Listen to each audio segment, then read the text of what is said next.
morning, everybody. Uh, Today we'll continue with the problems on fire insurance premium. I already sent you the theory aspect of these fire insurance claims.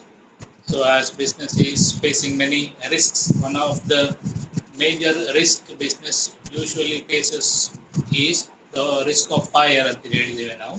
So theory aspect ಎಲ್ಲ ಕಳಿಸಿದ್ದೇನೆ ನಾನು. Problem ಈಗ 2 problem ಕಳಿಸ್ತೇನೆ. So ಅದರದ್ದು solution ನಾವು ಈಗ ಮಾಡ್ತೇವೆ.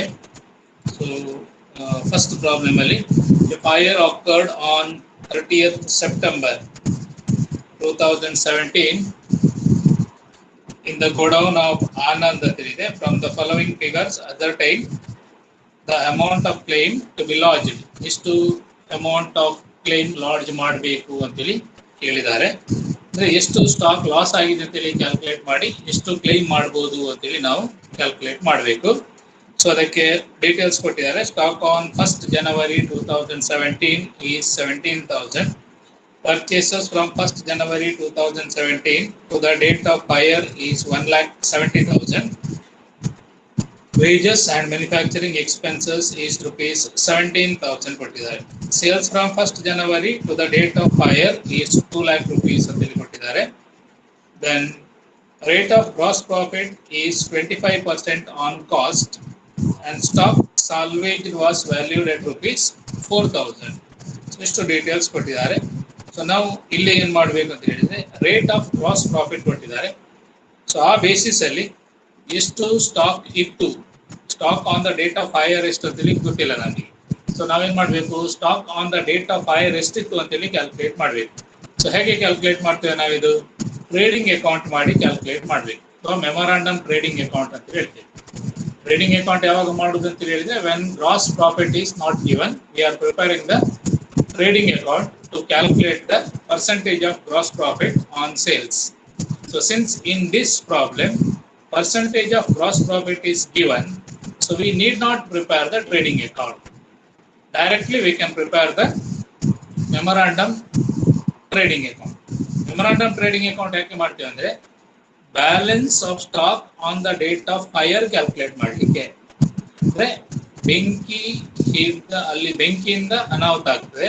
So ಬೆಂಕಿಯಿಂದ ಅನಾಹುತ ಆದಾಗ ಎಷ್ಟು ಲಾಸ್ ಆಯ್ತು ಅಂತೇಳಿ ಕ್ಯಾಲ್ಕುಲೇಟ್ ಮಾಡ್ಬೇಕಾದ್ರೆ ಆ ದಿವಸ ಎಷ್ಟು ಸ್ಟಾಕ್ ಇತ್ತು ನಮ್ಮ ಹತ್ರ ಅಂತೇಳಿ ಬೇಕು ನಮ್ಗೆ. Okay, that information is not given. ಆ ಇನ್ಫಾರ್ಮೇಶನ್ ಇಲ್ಲಿ ಕೊಡ್ಲಿಲ್ಲ, ಅದನ್ನ ನಾವು ಕ್ಯಾಲ್ಕುಲೇಟ್ ಮಾಡಬೇಕು. ಸೊ ಅದನ್ನ ಕ್ಯಾಲ್ಕುಲೇಟ್ ಮಾಡಬೇಕಾದ್ರೆ ನಾವೇನ್ ಮಾಡಬೇಕು, ಮೆಮೊರಾಂಡಮ್ ಟ್ರೇಡಿಂಗ್ ಅಕೌಂಟ್ ಮಾಡಬೇಕು. All details are given except stock on the date of fire. So we have to calculate the stock on the date of fire by directly preparing memorandum trading account. Memorandum trading account ಮಾಡಿ ನಾವು ಇದನ್ನು calculate ಮಾಡ್ತೇವೆ stock on the date of fire. ಇಲ್ಲಿ percentage of profit ಕೊಟ್ಟಿದ್ದಾರೆ. So ಆದ ಕಾರಣ direct ಆಗಿ ಸೇಲ್ಸಿನ ಮೇಲೆ ಪರ್ಸೆಂಟೇಜ್ ಆಫ್ ಪ್ರಾಫಿಟ್ ನಾವು ಹಾಕಿ ಗ್ರಾಸ್ ಪ್ರಾಫಿಟ್ ಎಷ್ಟು ಅಂತೇಳಿ ಕ್ಯಾಲ್ಕುಲೇಟ್ ಮಾಡಿ ಕ್ಲೋಸಿಂಗ್ ಸ್ಟಾಕ್ ಎಷ್ಟು ಅಂತೇಳಿ ಕ್ಯಾಲ್ಕುಲೇಟ್ ಮಾಡ್ತೇವೆ. ಕ್ಲೋಸಿಂಗ್ ಸ್ಟಾಕ್ ಅಂದ್ರೆ stock on the date of fire ಅಂತ ಹೇಳಿ ಆ ಫೈರ್ ಆಗೋ ದಿವಸ ಎಷ್ಟು ಸ್ಟಾಕ್ ಇತ್ತು ಅದಕ್ಕೆ ನಾವು ಅದನ್ನು ಕ್ಯಾಲ್ಕುಲೇಟ್ ಮಾಡ್ತೇವೆ. So let us prepare memorandum trading account ನಾವು.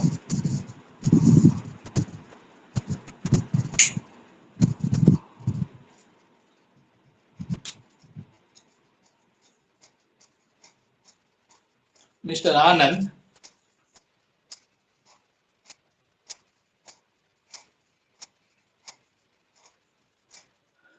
memorandum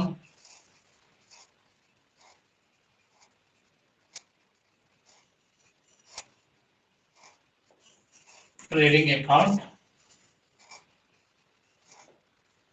memorandum trading account for the period from 1st January to 30th September. For the period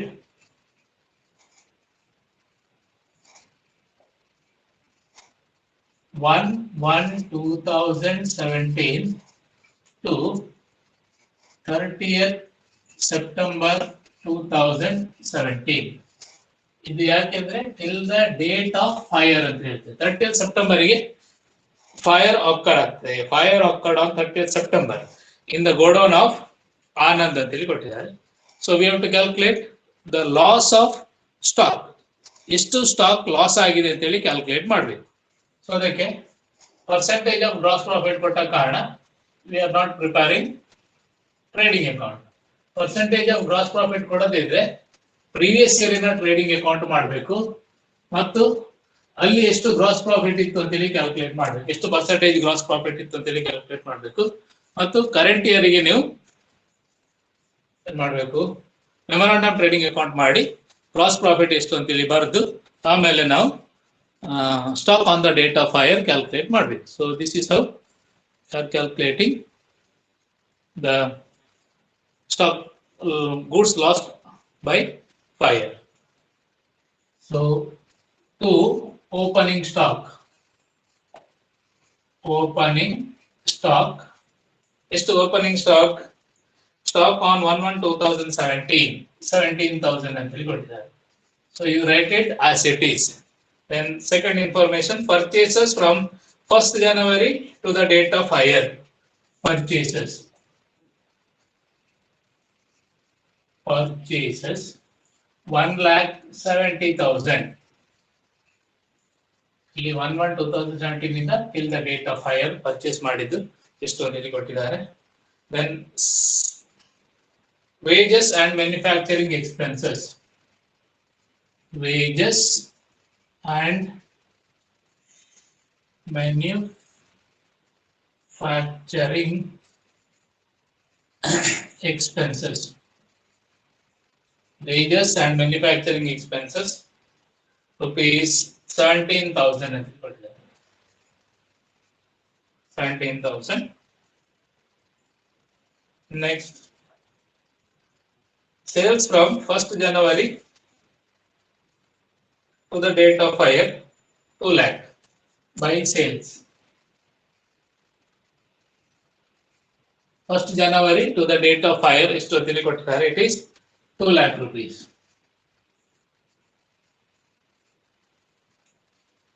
Then rate of gross profit is 25% on cost ಅಂತ ಕೊಟ್ಟಿದ್ದಾರೆ. So gross profit percentage of gross profit ಕೊಟ್ಟಾಗ first gross profit ಬರುತ್ತೆ. Closing stock ಎಷ್ಟು ಅಂತ ಗೊತ್ತಿಲ್ಲ. So ಈ closing stock ನಾವೀಗ calculate ಮಾಡಬೇಕು. ಸೊ ಅಲ್ಲಿ ಫಸ್ಟಿಗೆ ಗ್ರಾಸ್ ಪ್ರಾಫಿಟ್ ಕ್ಯಾಲ್ಕುಲೇಟ್ ಮಾಡಬೇಕು. ಗ್ರಾಸ್ ಪ್ರಾಫಿಟ್ ಹೇಗೆ ಕ್ಯಾಲ್ಕುಲೇಟ್ ಮಾಡ್ತೀವಿ? ಒಂದು ನೋಟ್ ಕೊಡಿ, ಕ್ಯಾಲ್ಕುಲೇಷನ್ ಆಫ್ ಗ್ರಾಸ್ ಪ್ರಾಫಿಟ್ ಅಂತ ಹೇಳಿ. So I will write here. ಇದಕ್ಕೆ ಇಷ್ಟು ಸಾಕು. So give a note, calculation of gross profit.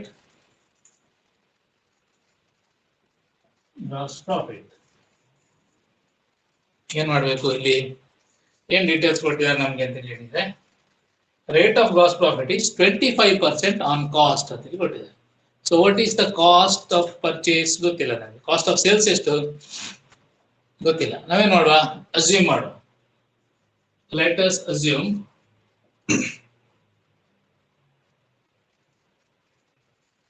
cost as rupees 100. Cost rupees 100 ಅಂತೇಳಿ ಅಸ್ಯೂಮ್ ಮಾಡಿ. ಪ್ರಾಫಿಟ್ ಎಷ್ಟು?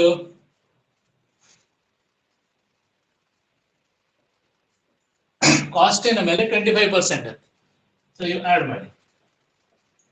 ಕಾಸ್ಟಿನ ಮೇಲೆ 25% ಪ್ರಾಫಿಟ್ ಇಟ್ಟು ಸೇಲ್ ಮಾಡ್ತಾರೆ. ಸೊ ಸೇಲ್ಸ್ ಎಷ್ಟಾಗ್ತದೆ? 125% ಆಯ್ತು sales. So 125 rupees is the sales. Sales becomes 125. Clear? So we don't know the cost. So we have assumed that cost is cost as 100. Cost ಅನ್ನು ನಾವು 100 ಅಂತೇಳಿ ಅಸಂಪ್ಷನ್ ಮಾಡಿದೆ. We have assumed that cost as 100. Okay, cost on 100 ಅಂತೇಳಿ assumption ಮಾಡಿದ್ದು. So cost ನ ಮೇಲೆ ಎಷ್ಟು profit ಅಂತೇಳಿ ಕೊಟ್ಟಿದ್ದಾರೆ? 25% ಅಂತೇಳಿ ಕೊಟ್ಟಿದ್ದಾರೆ. 100 ಗೆ 25% ಅಂದ್ರೆ 25 rupees ಆಯ್ತು. So cost plus profit equal to sales. Sales 125 ಆಯ್ತು. ಈಗ ನಾವೇನ್ ಮಾಡಬೇಕು? Percentage of gross profit calculate ಮಾಡಬೇಕು. ಸೊ 125 ಸೇಲ್ಸ್ ಗೆ 25 rupees ಪ್ರಾಫಿಟ್ ಆದ್ರೆ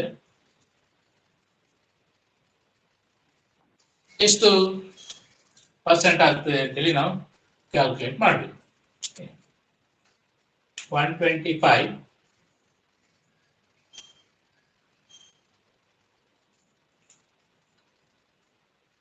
so profit on sales is equal to profit on sales is equal to 25 divided by 125 1/5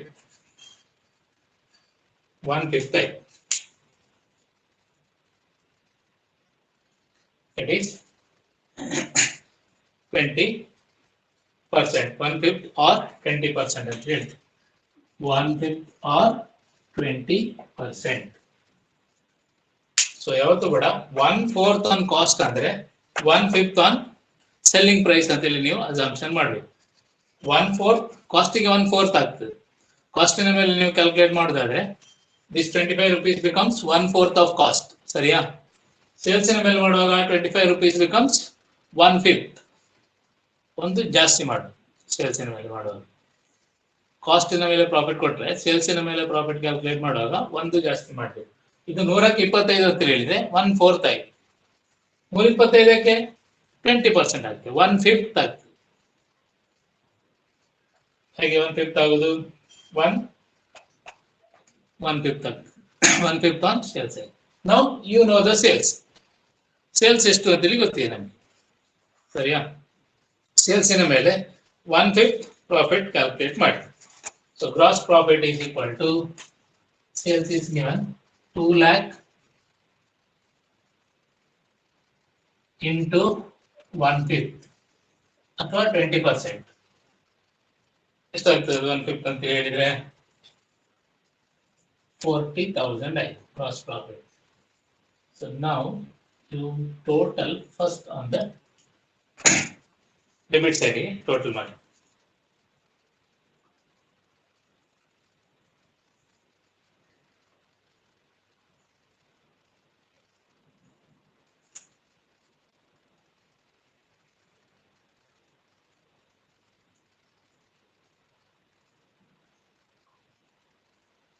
$2,44,000 I think. 2,44,000 is the total. Now, closing stock is 44,000. ಇದು difference balancing figure. ಇನ್ನು ಬರೆಯೋ balancing figure ಅಂತೇಳಿ ಬರೆಯೋ. ನಾವು calculate ಮಾಡಿದ figure ಅಥವಾ difference 44,000 problem ಅಲ್ಲಿ ಕೊಡ್ಲಿಲ್ಲ, ನಾವು ಕ್ಯಾಲ್ಕುಲೇಟ್ ಮಾಡಿದ್ದು. ಏನದು? That is the stock on the date of fire. Fire occur ಆಗುವ ದಿವಸ ಇದ್ದ ಸ್ಟಾಕ್ ಇಷ್ಟು, ನಾವು ಅದನ್ನು ಕ್ಯಾಲ್ಕುಲೇಟ್ ಮಾಡಿದ್ವಿ. ಓಪನಿಂಗ್ ಸ್ಟಾಕ್ ಎಷ್ಟು ಅಂತೇಳಿ ಕೊಟ್ಟಿದ್ದಾರೆ ಮತ್ತು purchase till the date of fire ಎಷ್ಟು ಅಂತೇಳಿ ಕೊಟ್ಟಿದ್ದಾರೆ. Wages and manufacturing expenses till the date of fire ಎಷ್ಟು ಅಂತೇಳಿ ಕೊಟ್ಟಿದ್ದಾರೆ. Sales till the date of fire ಎಷ್ಟು ಅಂತೇಳಿ ಕೊಟ್ಟಿದ್ದಾರೆ. ಗ್ರಾಸ್ ಪ್ರಾಫಿಟ್ ಆನ್ ಸೇಲ್ಸ್ ಕೊಡ್ಬೇಕಿತ್ತು, ಕೊಡಲಿಲ್ಲ. ಕಾಸ್ಟ್ ಕೊಟ್ಟಿದ್ದಾರೆ, ನಾವು ಸೇಲ್ಸಿನ ಮೇಲೆ ಎಷ್ಟು ಅಂತೇಳಿ ಕ್ಯಾಲ್ಕುಲೇಟ್ ಮಾಡಿದ್ದೇವೆ.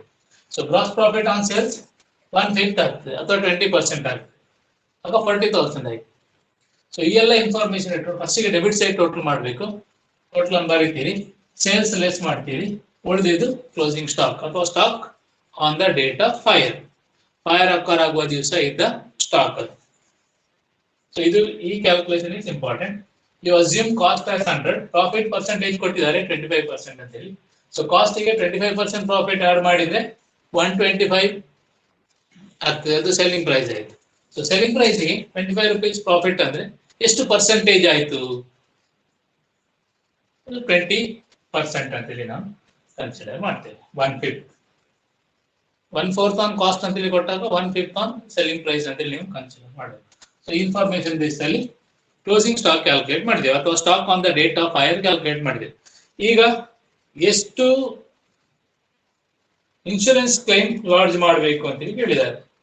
Amount of fire claim to be lodged, ಎಷ್ಟು ಫೈರ್ ಕ್ಲೈಮ್ ಲಾಡ್ಜ್ ಮಾಡಬೇಕು ಅಂತೇಳಿ ಕೇಳಿದ್ದಾರೆ.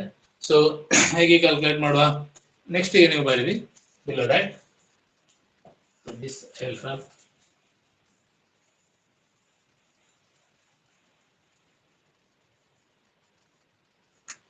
Amount calculation of insurance claim. Calculation of insurance claim.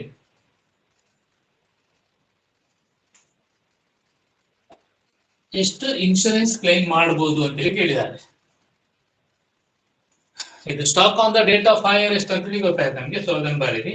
Stock on the date of fire occur ಆಗುವಾಗ ಎಷ್ಟು ಸ್ಟಾಕ್ ಇತ್ತು? ಇದು 44,000. ಇದರಲ್ಲಿ ಸಪೋಸ್ ಎಲ್ಲವೂ ಕೂಡ ಲಾಸ್ ಆದ್ರೆ, ಎಲ್ಲವೂ ಕೂಡ ಸುಟ್ಟೋದ್ರೆ, ಎಲ್ಲವೂ ಕೂಡ ಡಿಸ್ಟ್ರಾಯ್ ಆದ್ರೆ ಆಗ ಎಷ್ಟು ಕ್ಲೈಮ್ ಮಾಡ್ಬೇಕು ನೀವು? ಎಂಟೈರ್ 44,000 ಕ್ಲೈಮ್ ಮಾಡಬೇಕು. ಇಲ್ಲೇನಾಗಿದೆ, ಒಂದು 4,000 ಗೂಡ್ಸ್ ಉಳಿದಿದೆ ಅಂತೇಳಿ ಕೊಟ್ಟಿದ್ದಾರೆ. ಬೆಂಕಿಗೆ ಏನು ಅಫೆಕ್ಟ್ ಆಗಲಿಲ್ಲ, ಬೆಂಕಿಯಿಂದ ಸೇವ್ ಆಗಿದೆ, ಅದು 4,000. ಸಾಲ್ವೇಜ್ ಅಂದ್ರೆ ಸೇವ್ಡ್ ಅಂತೇಳಿ ಅದನ್ನ ಲೆಸ್ ಮಾಡ್ಬೇಕು ನೀವು. ಇಲ್ಲಿ ಲೆಸ್ ಗೂಡ್ಸ್ ಸಾಲ್ವೇಜ್ 4,000. 44,000 ಗೂಡ್ಸ್ ಇತ್ತು, ಅದರಲ್ಲಿ 4,000 ಗೂಡ್ಸ್ ಸೇವ್ ಆಗಿದೆ. ಈ ಲಾಸ್ ಆಗಿದೆ ಎಷ್ಟು? 40,000. ಅಷ್ಟಕ್ಕೆ ಇನ್ಶೂರೆನ್ಸ್ ಕ್ಲೈಮ್ ಮಾಡ್ಬೇಕು ನೀವು. Stock destroyed by fire or insurance claim. Stock destroyed by fire or insurance claim. Insurance ಕಂಪನಿಯಿಂದ ಎಷ್ಟು ಕ್ಲೈಮ್ ಮಾಡ್ಬೇಕು ನೀವು ಅಂತ ಹೇಳಿದ್ರೆ 40,000ಕ್ಕೆ. ಟೋಟಲ್ 44,000 ಗೂಡ್ಸ್ ಇತ್ತು ನಿಮಗೆ. ನಾವು ಇದನ್ನು ಕ್ಯಾಲ್ಕುಲೇಟ್ ಮಾಡಿದ್ದು. ಇನ್ಶೂರೆನ್ಸ್ 44,000 ಕೇಳಿದ್ರೆ ಕೊಡುದಿಲ್ಲ ಅವರು. ಯಾಕೆ? 4,000 ಗೂಡ್ಸ್ ಸೇವ್ ಆಗಿದೆ. ಸೊ 4,000 ಗೂಡ್ಸ್ ಸೇವ್ ಆದಾಗ ಏನ್ ಮಾಡ್ತೀರಿ? ಈ 4,000 ಗೂಡ್ಸ್ ಸೇವ್ ಆಗಿದೆ ಲೆಸ್ ಮಾಡ್ಲಿಕ್ಕೆ ಹೇಳ್ತಾರೆ ಇನ್ಶೂರೆನ್ಸ್ ಅವರು. ಆಕ್ಚುಯಲ್ ಲಾಸ್ ಆಗಿದೆ ನಿಮ್ಗೆ 40,000. ಸೊ ನಾವು 40,000 ಕೊಡ್ತೇವೆ ಅಂತೇಳಿ ಇನ್ಶೂರೆನ್ಸ್ ನವರು ಹೇಳ್ತಾರೆ. ಇನ್ಶೂರೆನ್ಸ್ ನವರು 40,000 ಮಾತ್ರ, ಅಂದ್ರೆ ಆಕ್ಚುಯಲ್ ಲಾಸ್ ಮಾತ್ರ ಅವರು ಬೇರ್ ಮಾಡ್ತೇನೆ ಅಂತೇಳಿ ಹೇಳ್ತಾರೆ. ಸೊ 40,000 ನಿಮ್ಗೆ ಡಿಸ್ಟ್ರಾಯ್ ಆಗಿದೆ, 40,000ಕ್ಕೆ ಕ್ಲೈಮ್ ಮಾಡಬಹುದು. So this is how fire insurance ಅಲ್ಲಿ ನಾವು ಕ್ಲೈಮ್ ಮಾಡ್ಲಿಕ್ಕೆ ಎಷ್ಟು ಅಮೌಂಟ್ ಕ್ಲೈಮ್ ಮಾಡಬೇಕು ಅಂತೇಳಿ ಕ್ಯಾಲ್ಕುಲೇಟ್ ಮಾಡುವಂತದ್ದು. ಎಷ್ಟು ಅಮೌಂಟ್ ಕ್ಲೈಮ್ ಮಾಡಬೇಕು ಅಂತೇಳಿ ನಾವು ಕ್ಯಾಲ್ಕುಲೇಟ್ ಮಾಡುವಂಥದ್ದು. ಓಕೆ, ಎಷ್ಟು ಅಮೌಂಟ್ ಇನ್ಶೂರೆನ್ಸ್ ಕ್ಲೈಮ್ ಮಾಡಬಹುದು ಅಂತ. ಸೊ ಓಪನಿಂಗ್ ಸ್ಟಾಕ್ ಕೊಟ್ಟಿದ್ದಾರೆ, purchases till the date of hire ಕೊಟ್ಟಿದ್ದಾರೆ, expenses till the date of hire ಕೊಟ್ಟಿದ್ದಾರೆ, sales till the date of hire ಕೊಟ್ಟಿದ್ದಾರೆ. Percentage of profit on cost ಕೊಟ್ಟ ಕಾರಣ ಆನ್ ಸೇಲ್ಸ್ ಎಷ್ಟು ಅಂತೇಳಿ ನಾವು ಕ್ಯಾಲ್ಕುಲೇಟ್ ಮಾಡಿದ್ವಿ. ಸಪೋಸ್ ಆನ್ ಸೇಲ್ಸ್ ಕೊಟ್ರೆ ಪರ್ಸೆಂಟೇಜ್ ಆಫ್ ಪ್ರಾಫಿಟ್ ಡೈರೆಕ್ಟ್ ಆಗಿ ಸೇಲ್ಸ್ ಇಂತ ನಾವು ಮಲ್ಟಿಪ್ಲೈ ಮಾಡಿ ಬರೀತೀವಿ. ಆನ್ ಕಾಸ್ಟ್ ಕೊಟ್ಟ ಕಾರಣ ಸೇಲ್ಸ್ ಮೇಲೆ ಎಷ್ಟು ಅಂತೇಳಿ ನಾವು ಕ್ಯಾಲ್ಕುಲೇಟ್ ಮಾಡಿದ್ವಿ. 1/4 ಆನ್ ಕಾಸ್ಟ್ ಕೊಟ್ಟಿದ್ರು, ಇಟ್ ಈಸ್ 1/5 ಆನ್ ಸೇಲ್ಸ್. ಹೇಗೆ ಅಂತೇಳಿ ನಾವು ಕ್ಯಾಲ್ಕುಲೇಷನ್ ತೋರಿಸಿದೆವು. ಸೊ ಆ ಬೇಸಿಸ್ ಅಲ್ಲಿ ನಾವು ಕ್ಯಾಲ್ಕುಲೇಟ್ ಮಾಡ್ತೇವೆ. ಟೋಟಲ್ 44,000 ಇದು ಗೂಡ್ಸ್ ಇತ್ತು.